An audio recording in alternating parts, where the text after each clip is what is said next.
जय हिंद दर्शकों, एन बार न्यूज के कार्यक्रम चुनावी विश्लेषण में आप सभी का हार्दिक अभिनंदन और स्वागत है।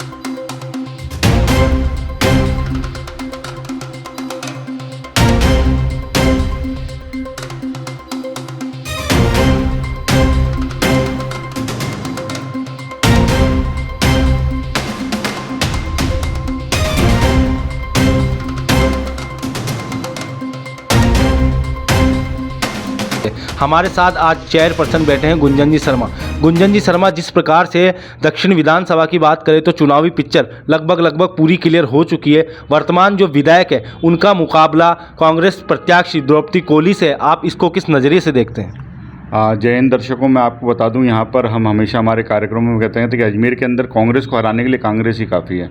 तो वो चरितार्थ तो आपस एक बार देखने को मिल रही है। अब मुकाबला देखिए अभी क्योंकि भारतीय जनता पार्टी ने पहले ही वर्तमान विधायक अनीता जी बघेल को पहले ही टिकट दे दिया था, तो वो उनके प्रचार में लग चुकी हैं। और यहीं पे द्रौपदी जी कोली हैं जो उनका टिकट लेट भी आया है और टिकट आते ही दिख ही रहा है शहर के अंदर किस तरह से विरोध कर रहे हैं, उन्हीं की पार्टी के कार्यकर्ता विरोध कर रहे हैं। तो अभी देखिए वो किस तरह से मनाएंगे, किस तरह से चुनाव आगे बढ़ेगा, देखने वाली बात है।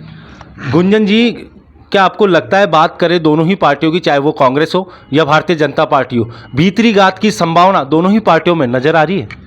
देखिए भीतरी घात तो रहते ही, आप दोनों ही पार्टी में, क्या आप कहीं भी जाएंगे राजस्थान के अंदर 200 विधानसभा में हर जगह में आपको भीतरी घात देखने को मिलेगा, क्योंकि टिकट मांगने वाले 4-4, 5-5 जने होते हैं। हाँ, यहाँ पे भीतरी घात भारतीय जनता पार्टी के कार्यकर्ताओं ने भी ये कहा था, जहाँ पे भीतरी घात की उम्मीद तो मैं कम करूँगा इस समय, कि भीतरी घात भारतीय जनता पार्टी के कार्यकर्ता कम करेंगे। उनको अपनी आवाज़ अभी भी शालीनता से रख रहे हैं और मंच से रख रहे हैं अपने अपने। हाँ, ये है कमोबेश स्थिति है कि भारतीय जनता पार्टी ने अपने जो रूठे हुए हैं उनको मनाने की कोशिश तेज जारी करी है, जो हमारे सूत्र बता रहे हैं। अब मैं बात करूँ यहाँ पर कांग्रेस पार्टी की, तो कांग्रेस पार्टी की स्थिति तो आपको पता ही है कि जिस तरह से टिकट आने के बाद विरोध शुरू करा हेमंत भाटी के समर्थकों ने। हेमंत भाटी अपने आप में एक सशक्त दावेदार थे, तो अभी भीतरी घात कांग्रेस में ज़्यादा देखने को मिलेगा। और हमने ये कहा भी था हमारे पहले के विश्लेषण में कि कांग्रेस की अब वो सीटों की टिकट आएंगे जिन पर सबसे ज़्यादा आप राजस्थान के अंदर देखेंगे कि मुर्दाबाद और जिंदाबाद के नारे लगेंगे। अच्छा गुंजन जी, आपको क्या लगता है, जो वर्तमान कांग्रेस प्रत्याशी है द्रौपदी कोली, उनका साथ पूर्व कांग्रेस प्रत्याशी हेमंत भाटी देंगे?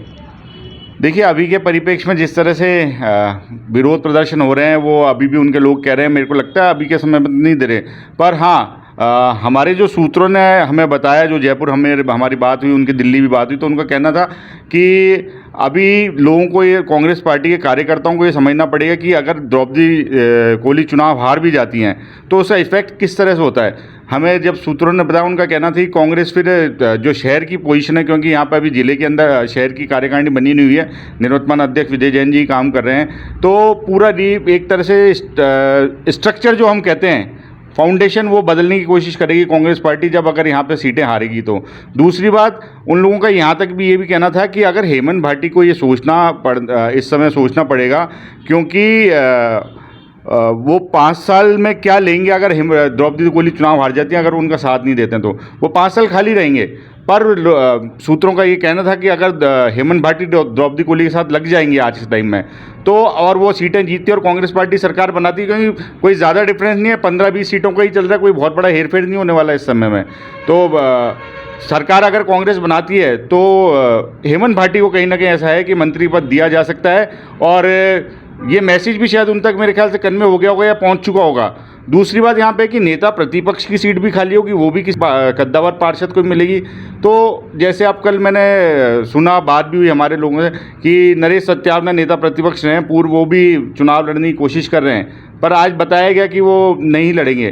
तो जिस तरह से अगर कांग्रेस पार्टी एकजुट होकर ये चुनाव लड़ेगी तो ये सीट निकाल सकती है, क्योंकि देखिए ये तो चुनाव एक जना हारेगा एक जना जीतेगा, पर आप किसी को एकदम से कह दें कि नहीं वही जीतेगा वही हारेगा, वो अभी संभावना नहीं है। द्रौपदी कोली एक नया चेहरा है, वो लड़ाई लड़ रही हैं, देखिए महिला हैं और वो 3 बार से वही पार्षद रही हैं, अभी प्रतिपक्ष नेता हैं, तो वो चुनाव लड़ रही हैं। हाँ, ये है कि जो हेमंत भाटी ने कैडर तैयार करता है, क्योंकि हेमंत भाटी सशक्त दावेदार थे, हेमंत भाटी ने एक नीचे का स्ट्रक्चर तैयार करा, क्योंकि ब्लॉक अध्यक्ष की घोषणा कराई उन्होंने अपने हिसाब से कराई थी, मुझे किन बूथों पर काम कराना है, और हम भी मान रहे थे सशक्त उनको टिकट मिलेगा, पर नहीं मिला। पर अभी की स्थिति में वर्तमान में द्रौपदी जी का माइनस पॉइंट भी यही आ रहा है कि नीचे के बूथ के जो कार्यकर्ता हैं वो उनके पास नहीं है। अब ये भी कहा जाता है कि सचिन पायलट को भी कहा जाएगा, क्योंकि जो 7 गारंटी की योजना है उनमें उनको बनाया अजमेर का इंचार्ज, तो हो सकता है वो हेमंत भाटी से बात करें, क्योंकि कैसे भी करके सरकार बनानी है और सरकार बनते के साथ ही ये भी कहा जा रहा है कि राहुल गांधी सचिन पायलट के फेवर में रहेंगे और अशोक गहलोत के फेवर में सोनिया गांधी। तो ये आगे की बातें, बड़ी बड़ी बातें जिन पर हम आगे देखेंगे। पर फिलहाल की स्थिति में आपको बताऊं, जो सूत्रों ने कहा था उस पर अगर मेरी उससे बात करूं आपसे, तो हेमंत भाटी जी को इस समय ये सोचना पड़ेगा कि मैं वो 5 साल, अगर ये हार गई द्रौपदी को ले, तो मेरे पास 5 साल कुछ भी नहीं है और एक नया संगठन अजमेर में खड़ा करने की बात हो रही है। जो सूत्र बता रहे हैं, फिर अजमेर में पूरा एक नया संगठन, नया युवा चेहरों को आगे लाया जाएगा। तो अगर ऐसा हुआ तो फिर 5 साल बाद वापस दिक्कतें होंगी हेमंत जी भाटी के लिए। तो और अगर वो आज इनको द्रौपदी को लिए समर्थन देकर उनको जिताते हैं, सरकार बनती, तो मंत्री पद मिलता है, नेता प्रतिपक्ष आपका खाली होता है, कहीं ना कहीं आपकी एक अच्छी पैठ ऊपर पहुंचेगी, आपका नाम ऊपर जाएगा। तो अब ये हेमंत भाटी जो जिम्मेदारी दिखानी है। अब बात करूं, जैसे यंग चेहरा है ईश्वर राजौरिया, वो खुलकर समर्थन दे रहे हैं, तो एक टीम है ये ईश्वर राजौरिया के पास भी अपने आप में। पर अभी अगर कांग्रेस गुटबाजी से नहीं उभर पाई तो बड़ी मुश्किल होगी कांग्रेस के लिए, और गुटबाजी से उभर जाती है, सब एक साथ लड़के चुनाव लड़ लेते हैं, तो मैं आपको बता देता हूँ ये सीट बहुत ही टक्कर की देखने को मिलेगी आपको। दर्शकों, आप देख रहे थे चुनावी विश्लेषण की बात हमारे चैनल एन भारत के साथ। देखते रहिए एन भारत न्यूज में अभिषेक सिंह आमेरा। जय हिंद, जय भारत।